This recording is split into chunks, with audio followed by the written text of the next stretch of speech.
Hello, everybody. Welcome to the Tee to Green podcast. I'm Kevin Sylvester, along with Brian Koziol, and we sit and record this a couple days after the U.S. Open, which, Brian, I'm so happy the outcome of the U.S. Open on so many levels.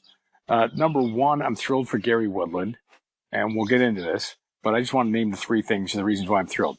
Thrilled for Gary Woodland. I'm thrilled Brooks Koepka continued his hot streak and validation of everything that he's accomplished.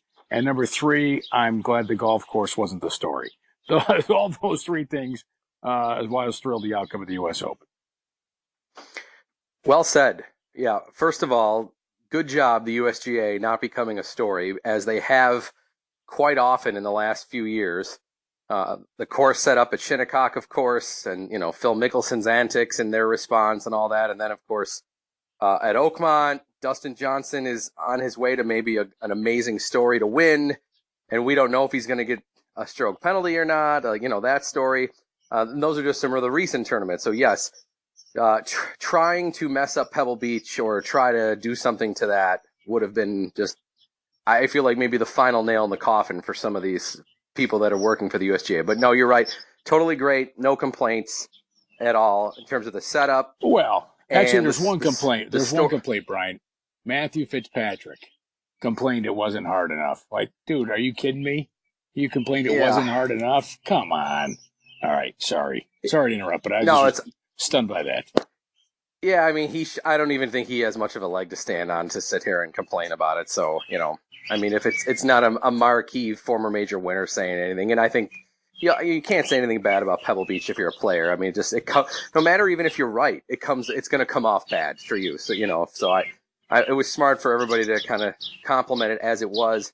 The Koepka story, I mean, that would have overtaken beyond even just the golf world. I mean, the sports world. If Koepka wins, that would have been a monster story. And to think about what he's done in this 3-year span.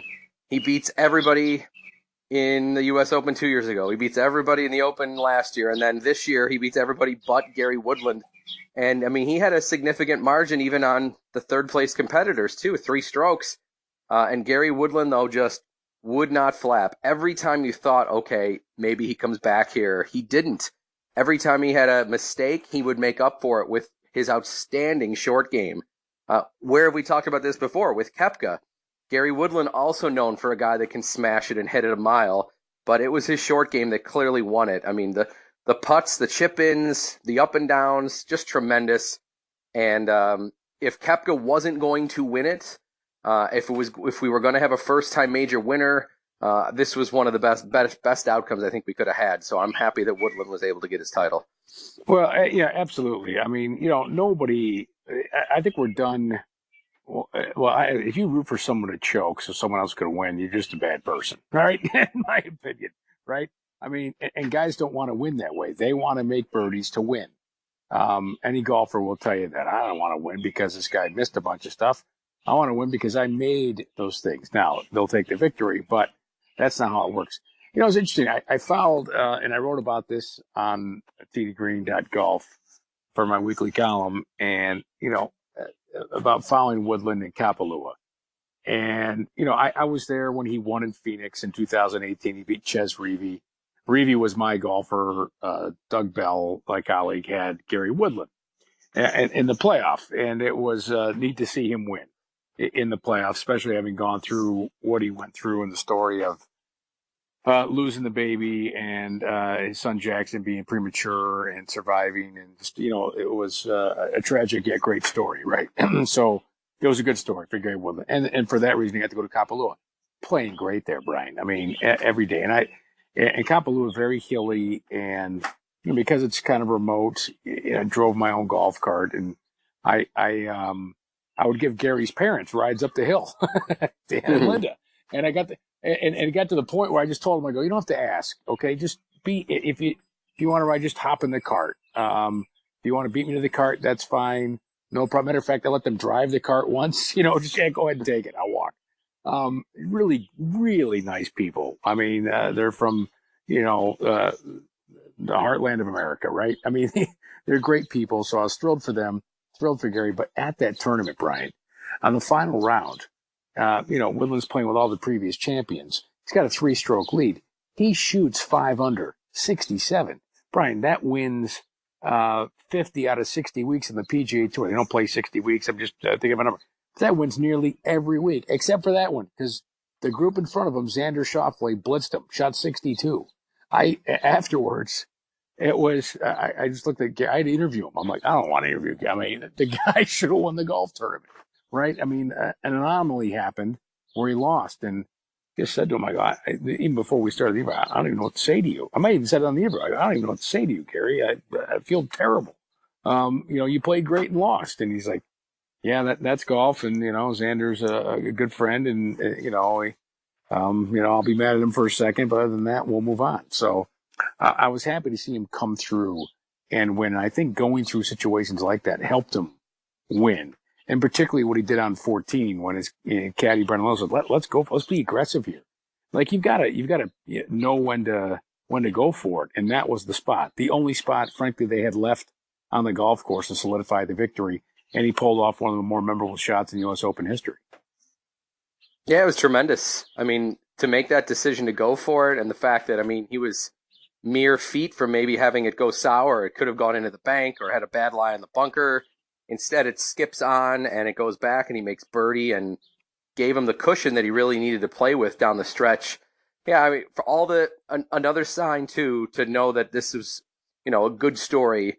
The amount of players that were waiting to greet him afterwards. Not only did Koepka stay there, even though he was a group ahead, and congratulate him afterwards, but we saw others that stayed there. Reeve stayed, Kuchar stayed, Jordan Spieth, I believe I saw him afterwards. I don't know if Justin Thomas was still there too, and Thomas didn't even make the cut. He was there too. Thomas was in the locker room, I think. Yes. Yeah, Thomas didn't even make the cut, and he ends up, playing. So that's really nice things to be able to see that these other players hanging around, and everything that we've heard, other players congratulating him. He's definitely well liked. That was a good story. Of course, the video that has gone viral that everyone saw with him, his interaction with the young girl at the 16th hole at the Waste Management Open, how he's handled that. He's on the Today Show with her, showing her the trophy, and how he said, his conversations with her and how that helped him. Even at times he thought about her during the round. The perspective that he has, how he gets it, how he understands he's in a position that can be powerful as a professional athlete and a role model. He's handled this so well with such grace, and I'm really happy that he was able to get that done and get his first major. It's huge for a player like Gary Woodland.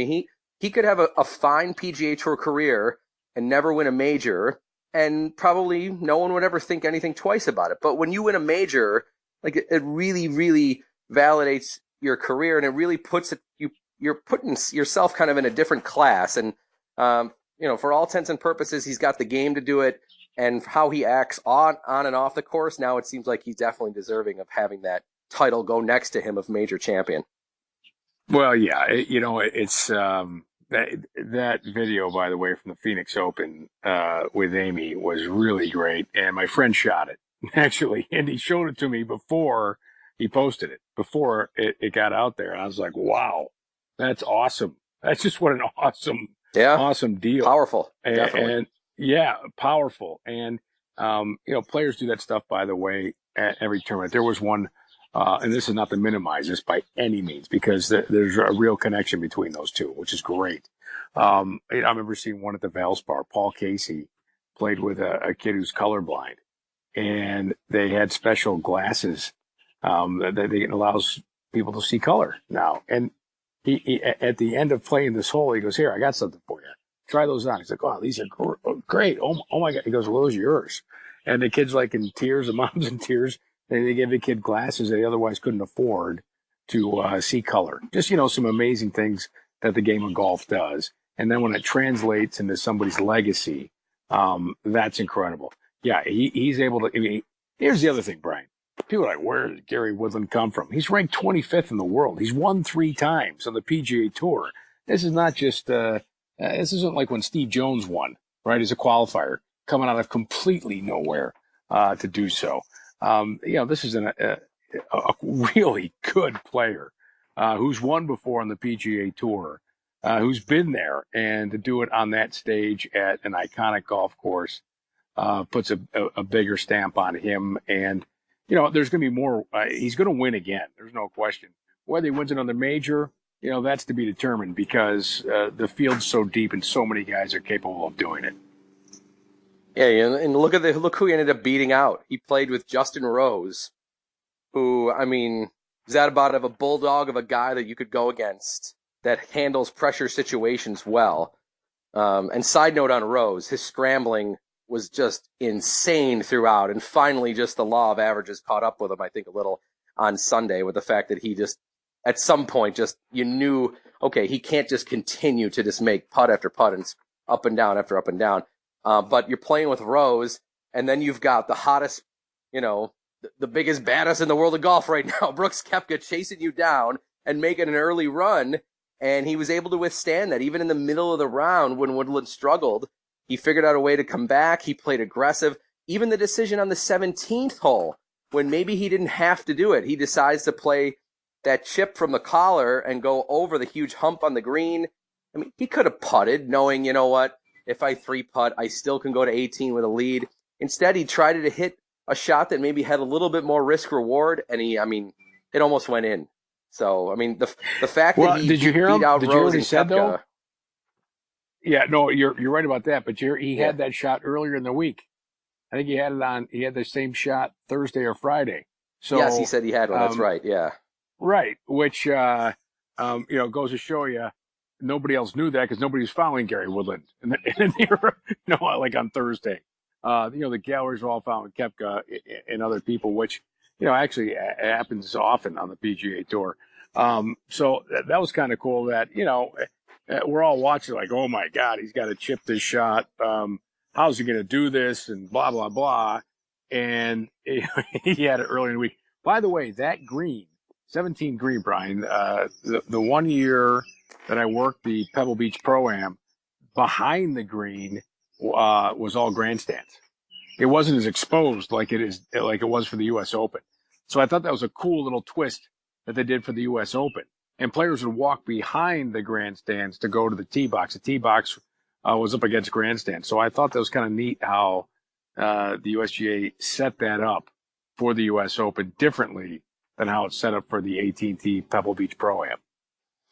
Yeah, that green, I mean, geez, how many different pin locations could you have? But putting it right over the bunker, and then obviously the huge hump in the middle of it, kind of that peanut-shaped look to it, just tremendous moment there for him to be able to pull that off. I mean, we think about Jack Nicklaus's he hit his 1-iron on that 17th hole, hit the pin. Right. Like, that's an iconic moment. And Woodland had a few of those.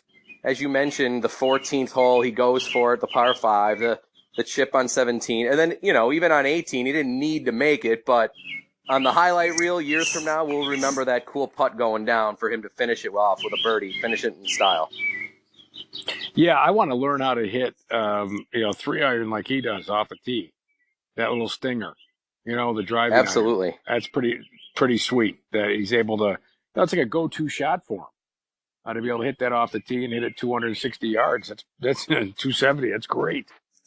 And Brooks Koepka said the same thing too. That he said his 3-iron's his favorite club in his bag, and that he trusts it just as much as any of them. I mean, obviously, for you and I, if we were able to hit it at that length, we would maybe think about hitting it more often too. But the fact that they have just such accuracy with it, I think, if we think about sometimes when I'm playing as an amateur versus being a professional, like sometimes the decision of what to hit off the tee, I feel like if I had the confidence to hit a 3-iron or a 4-iron or a driving iron like some of these guys hit to that, I probably would do it more often. But I feel like just, depending upon where you are at in terms of your playing skill, though, necessarily sometimes guys don't hit a 3-wood or a 3-iron with that greater of a percentage that maybe we should think about doing it more often. But I know, at least for me personally, sometimes, I don't know if my percentages go up tremendously from when I take driver away to hit 3-wood or from 3-wood to hit 3-iron or something like that. So, seeing how they were able to strategize themselves around, I think was impressive. Well, let's not forget those 3-irons two irons, those driving irons, if you will. They're different than the three irons we carry in our bags.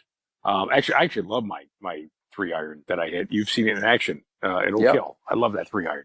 But I only hit it 200 yards. I don't hit it 260 yards. But the point is, those guys. It's got a little, little thicker sole. It's got a graphite shaft. It's a driving iron.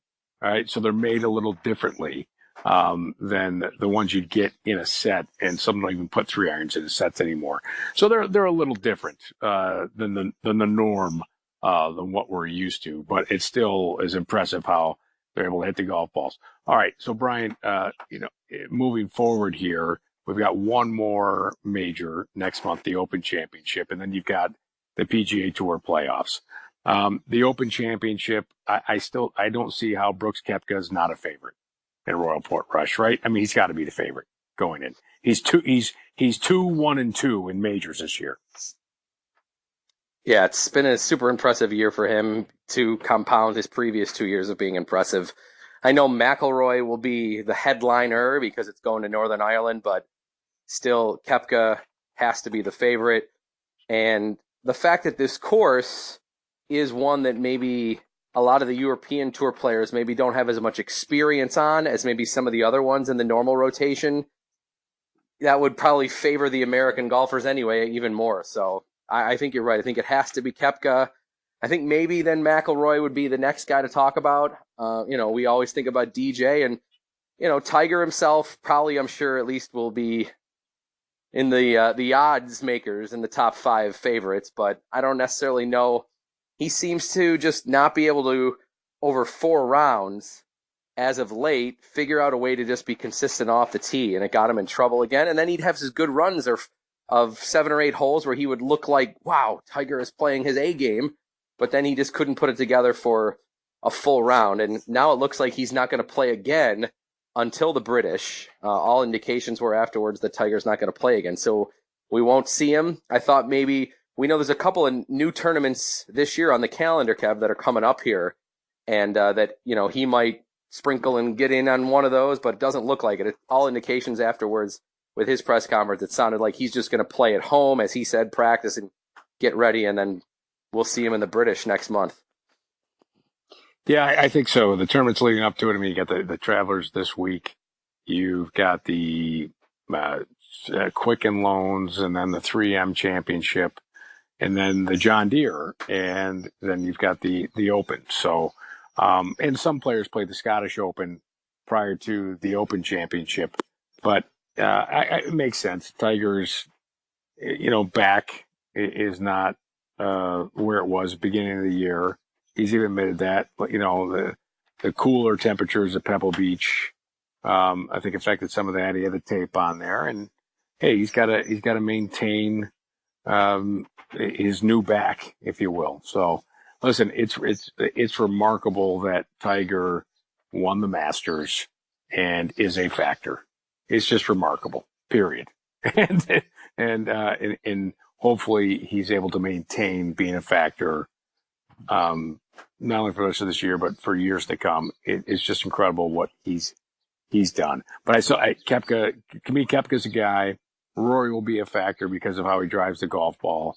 But it's going to be the long ball guys.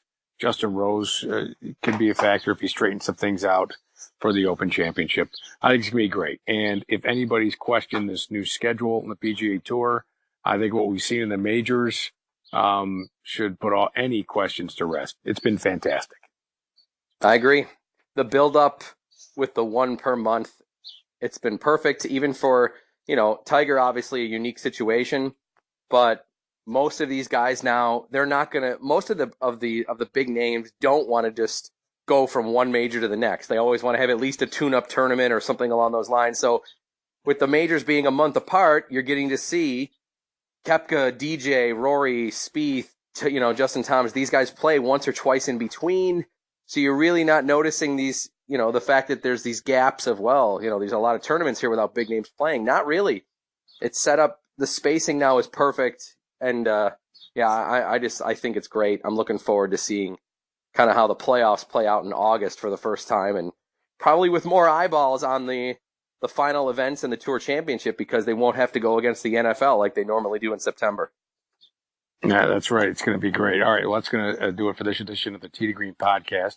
Be sure to listen to our show Saturday mornings on WDGR 550 in Buffalo. That's at 7 a.m. Every Saturday during our golf season. And be sure to go to teetogreen.golf, sign up for our Tee to Green Club. You can win some great prizes. Those will be special offers and great things that we do throughout the year. Again, go to teetogreen.golf. For Brian Koziol, I'm Kevin Sylvester. Thanks for listening to the Tee to Green podcast.